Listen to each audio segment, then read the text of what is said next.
potong itu harus tidak boleh dilancip atau tidak boleh bentuk kayak pedang gitu.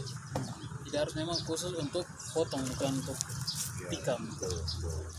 Jadi dan terus di sini juga ada batunya di sini, dan pesan batunya nih yang harus batu yang serap air. Jadi batu ini kalau mau asal dengan pisau harus selalu di batu ini basah, di pisau juga harus selalu basah supaya jangan dibikin terlalu kasar di pisau. Terus nanti diperhatikan, jadi sebelum potong biasanya nanti dong cek dulu dia punya mata pisau, baru dicek pelan-pelan terus di atas bawah terus sampai tidak boleh ada retakan di dia punya lubang atau retakan, itu namanya pegima. Jadi tidak boleh ada pegima kecil saja, itu nanti bikin tidak puas. Jadi yang semua syukur harus teliti sebelum potong dan sesudah potong. Jadi selesai sebelum potong cek, kalau masih ada pegima asal ulang kasih sampai betul-betul pegima tidak ada, terus diasah sampai dia punya bilah ini tidak boleh kasar, harus halus. Sudah selesai potong juga harus cek ulang lagi. Terus ada di sini dia punya aturan dasar, biasa ada lima kategori atau ada 5 hal yang punya masalah, bukan masalah juga, tapi hal yang bisa membuat proses pemotongan atau ayam yang kita potong, daging yang potong tidak kosher. Jadi pertama itu syia. Jadi syia ini artinya kalau dalam bahasa Inggris hesitation, atau artinya ragu-ragu atau berhenti ketika memotong. Jadi ketika pegang seperti ini leher ayam dipegang, jadi kalau mau potong harus satu kali jalan begini, bisa satu kali jalan begini itu begini. Tapi kalau di sana biasa untuk memastikan itu dikasih satu kali jalan begini, tidak boleh potong berhenti baru lanjut lagi begitu. Itu namanya saya, jadi sikil tidak kosher. Jadi itu bisa membuat bagian atau leher ayam yang kita potong ini tidak potong seutuhnya atau tidak dipotong seluruhnya. Jadi pas memotong harus, orang bilang katanya bilangnya jangan ragu-ragu, kalau potong saja lanjut, jangan berhenti ini sudah kah belum baru lanjut lagi. Itu namanya sih.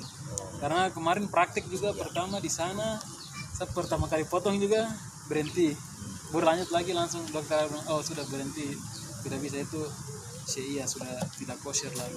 Jadi syia itu berhenti ketika proses pemotongan itu. Terus kedua adalah agrama, atau memotong di bagian agrama ini, memotong di bagian yang bukan seharusnya.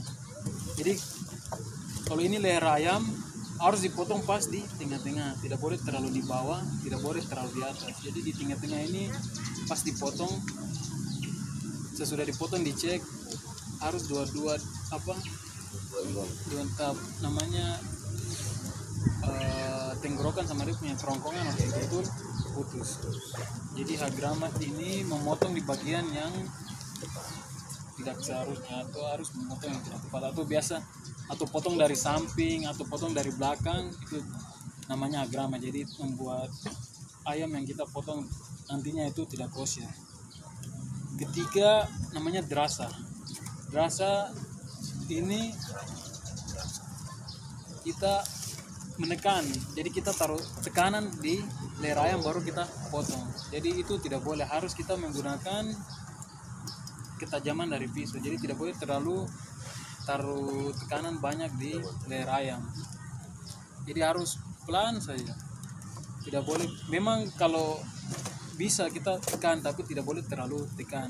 Memang harus betul-betul menggunakan ketajaman dari pisau itu sendiri. Yang keempat adalah ikur atau robekan. Jadi makanya itu harus dihindari. Pertama dicek untuk menghindari pegima itu, karena kalau ada pegima biasa pas kita potong dia tidak kita potong tapi nanti bikin robek. Jadi robek dia punya leher sama itu, jadi itu buat juga tidak kosher. Yang kelima itu halada atau memotong ketika biasa leher ayam atau leher domba masih ada dia punya bulu. Jadi kita harus memastikan betul bagian leher ini harus betul-betul bersih. Jadi kita pas potong tidak terpotong lapis bulu-bulunya sehingga membuat pemotongan itu menjadi tidak kosher. Namanya apa terakhir? Halada. Jadi ada, kalau kemarin saya belajar di Sulkan, kalau ada juga di Sulkanaru namanya Euredia tentang hukum untuk bagaimana menjalankan proses pemotongan atau syikita yang kosher atau yang dihitung sebagai kosher. Tapi kebanyakan hanya untuk pengetahuan, tapi mereka untuk sekarang tidak diterapkan.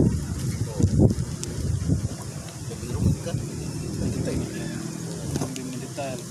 Jadi dijelaskan nanti bagaimana kalau kita potong pisaunya jatuh, terus kita baru lanjut potong lagi, baru kita tidak tahu kalau sudah ada pegima atau bolong itu yang membuat ayam yang kita potong tidak kosher.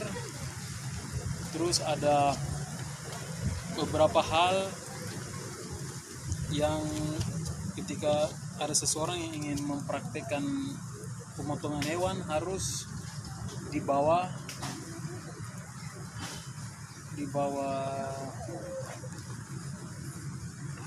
kendali atau dibawa pengawasan orang yang sudah berpengetahuan atau orang atau soket yang lebih senior. Itu biasa soket itu biasa kalau di sana juga Dr. Arik Greenspan yang langsung mengawas orang yang ingin menjadi soket. Jadi Dr. Arik juga yang langsung kasih keluar. Jadi setelah praktek biasanya orang yang bisa dianggap soket atau dihitung sebagai soket ketika dia bisa mempraktikkan pemotongan 3 kali di depan orang yang sudah berpengalaman atau berpengetahuan atau yang dipanggil soket. Setelah itu baru dikasih sertifikat atau diploma dan dianggap sah sebagai soket dan bisa pergi untuk melakukan pemotongan di sana. Oke, jadi itu tadi 5 hal, yaitu syariah, ragu atau penghentian, agrama atau memotong di tempat area yang salah. Ketiga, drasah atau menaruh terlalu banyak tekanan ke hewan. 4, ikur atau robekan. Hasil pemotongan tidak melalui terpotong tapi terrobek. Dan juga ada halada.